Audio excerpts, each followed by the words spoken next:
Hello, I am Tom Bomb Demon, King of the 124th Circle of Hell, and today we'll be checking out Opiate by Tool. I'm really looking forward to this. I have a lyric video here, so not only will I be able to break it down sonically, I will be able to get a very accurate representation of what they're trying to convey lyrically. I'm really looking forward to this. When I checked out the pot, I was blown away by the fact that I felt like I was taking a trip without even leaving the farm, if you know what I mean. And when I watched Sober, it was one of the most gut-wrenching performances I've ever seen. So, without any further ado, let us please get into this. Let me get my thinking cap on.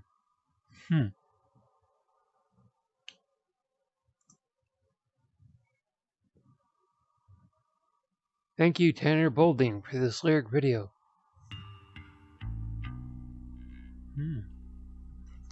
Interesting.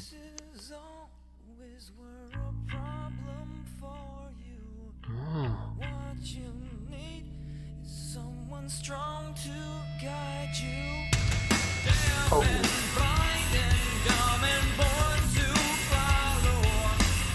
Oh wow, those vocals.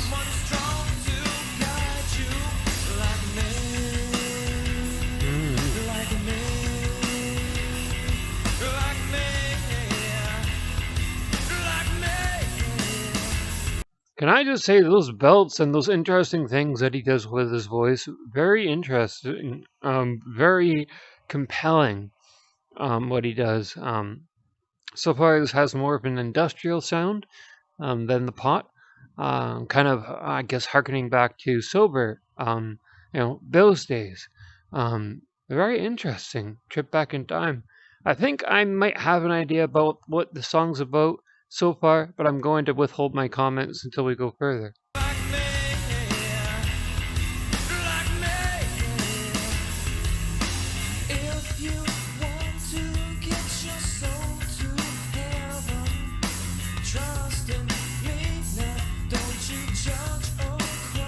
Oh.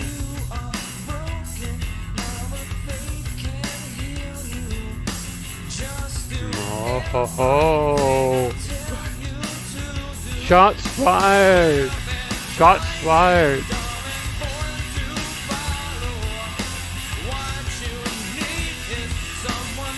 Oh my goodness.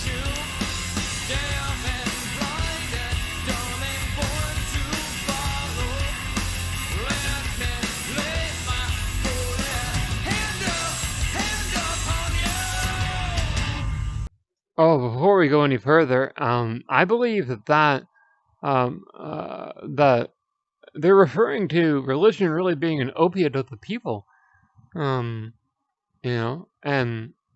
it's speaking to religious zealotry. You need our guidance. You need our. And I don't have anything against religion. I've met wonderful Christians. I've met wonderful Muslims. I've met people of all faiths who have been wonderful.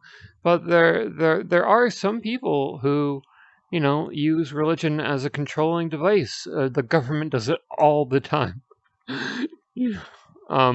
So I'm going to be on a watch list now. Watch. But yeah, that's what I'm getting so far. Someone was saying, "You need me. You need me. Follow me. You need me." And so it's an interesting perspective on religion, because, that very well may be the case for a lot of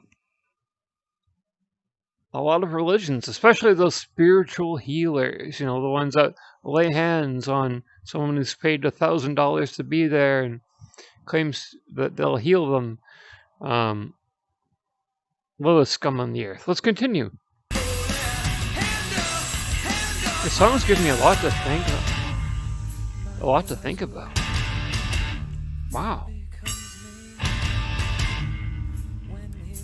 Oh, I like that time signature change.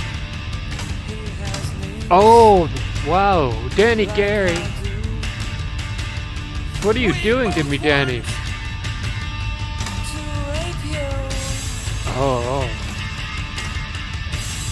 That's a powerful message right there. Maynard has no fear in this lyricism.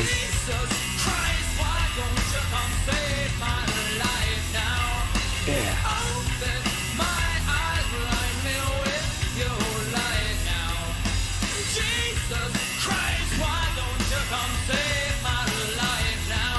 I think like a lot of people feel that way.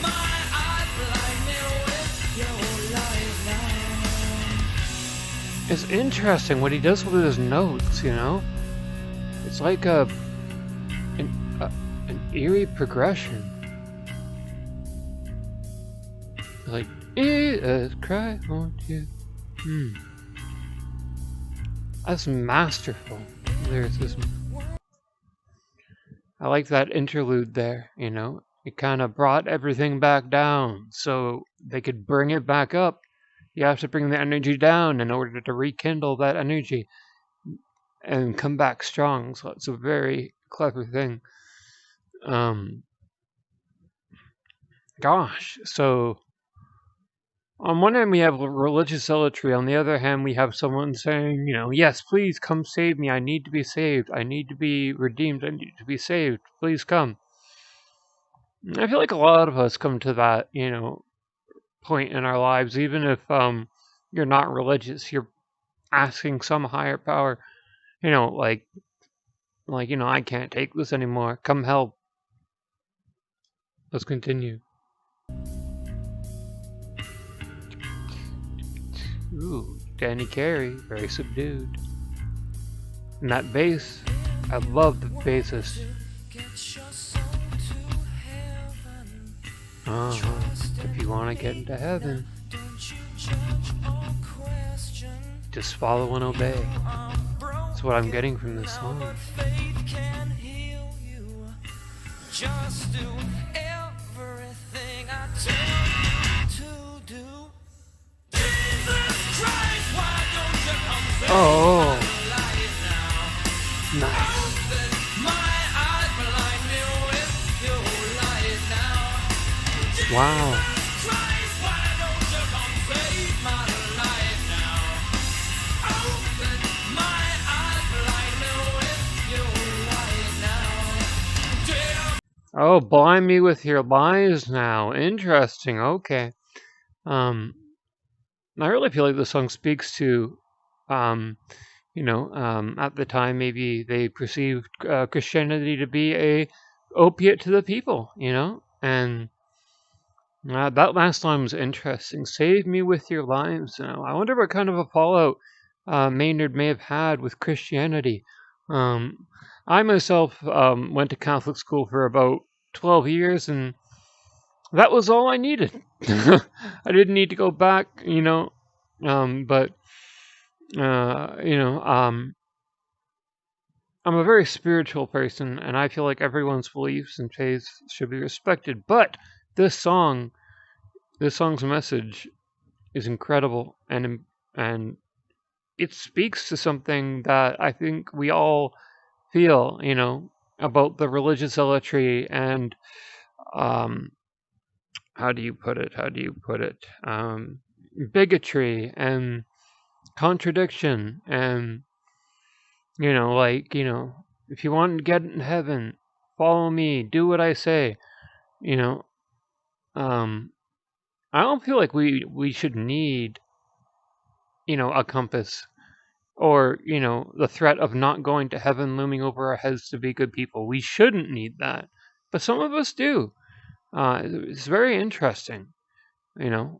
I wonder what humans would be like without religion. Would it be like one of those apocalyptic movies where we're all looting to each other, you know? Like, would we have made it this far? That's an interesting question, because even if you don't believe that religion is real, it does put in place a certain moral value if you're a true practitioner and not just a follower. You know, you have, for instance, in Christianity, the Ten Commandments, and you are to, you know, and if you are religious by, you know, in your own right, in the right way, like some of my Christian friends have been, you know, they follow those, like, you know, to the letter, but they also have their own interpretation of it, and they make it their own.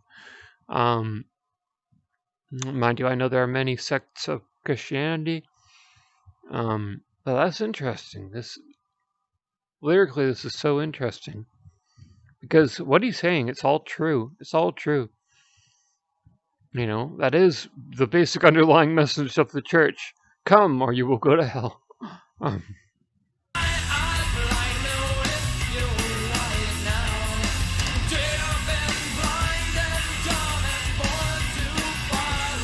Deaf and dumb and blind, born to follow. Oh, so the institution knows we're deaf and dumb and blind to follow. Interesting. So it's like we're being preyed upon. Danny Carey.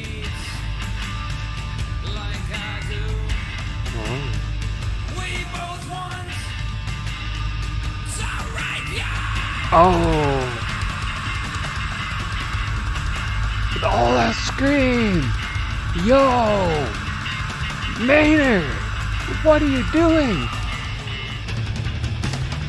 Oh my gosh. Can we just get that again? That was amazing. That was amazing vocal fry. And it was sustained for a very long time. I'm not even sure. Like, I skipped back 10 seconds. It could be longer. Let's hear that again.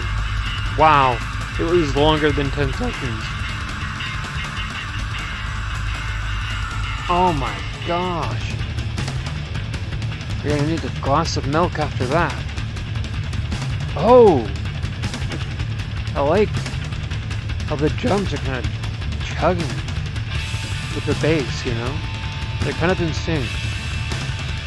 Oh.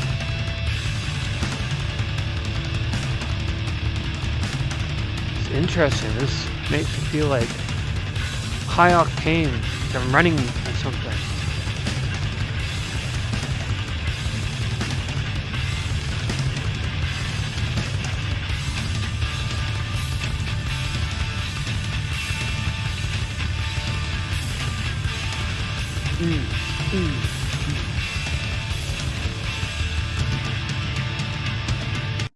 Before we get into the next instrumental section, I assume, it's amazing how Tool just sonically, without even if you didn't know the lyrics to the song, you would still be in awe of like what is happening. Like if you have any musical compass, like the time signature changes, totally just going in another direction in a song. That was unlike, because a lot of songs, people put out are rinse and repeat. Verse, chorus, verse, It all sounds the same. It's all in a neat little package, not Tool. They're like, no, we're not going to conform to your pop music crap. We're going to make good music. And that's what I'm witnessing here. Oh.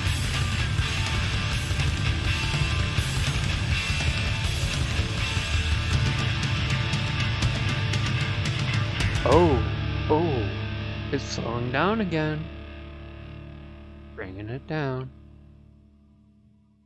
Brought it. Oh, just a hum of the guitar. Fascinating.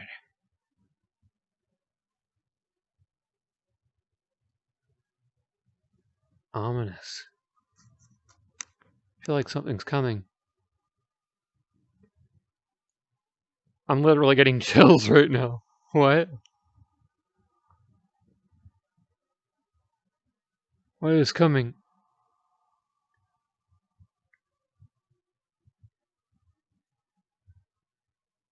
Oh, wow. This is an interesting choice.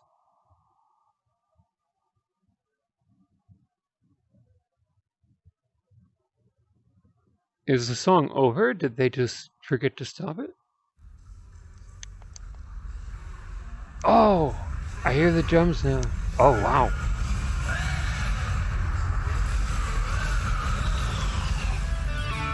Sounds like one of my clients.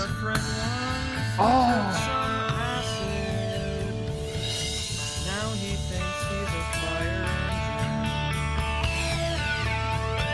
Oh wow. It's Oh, he thinks he's a fire engine. until he pisses on your lighter. Kinda smells, kinda cool, kinda funny.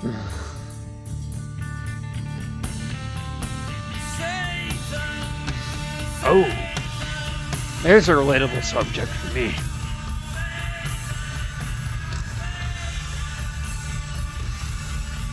Oh, this must have pissed so many people off, so many soccer moms off back in the day when their kids were listening to this. Wish I would have been one of those kids.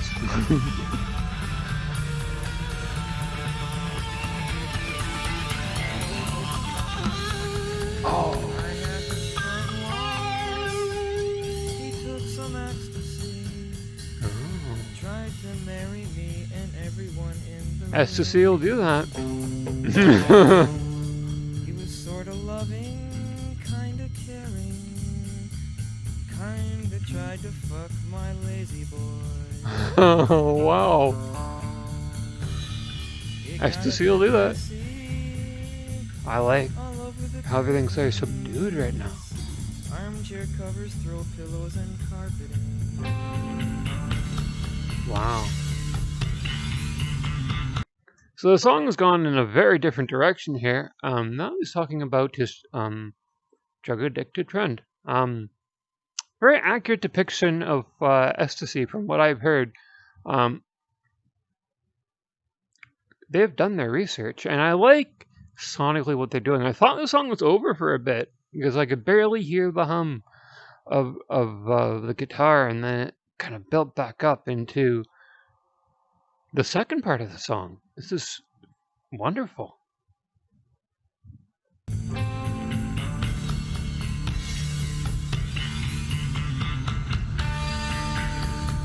Oh, I like this. This has a flow to it. And Danny getting bored, getting bored. Oh, that's what the lyrics say, not me. I'm having a great time. Interesting.